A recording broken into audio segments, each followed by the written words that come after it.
We've taken active decisions as a country over the last 30 years not to see social housing as our future, but to talk about it as our past. And I think what people have recognised now, as the housing pressures spread up the income distribution to middle income families, but also particularly biting for young people, is that the way we've been doing things isn't working, and that social housing has a role in answering that.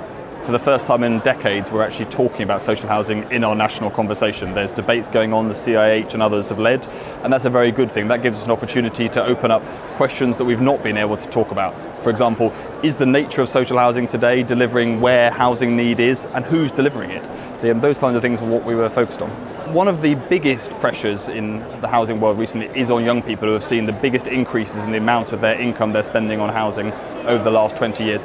But to date, we're not seeing the social housing sector being able to respond to that. In fact, we've seen as big falls in social housing access amongst lower income young people as we have seen in home ownership, and that's what's driving them into the private rented sector. So we would say that the sector needs to be able to focus on those young people, not just on existing tenants.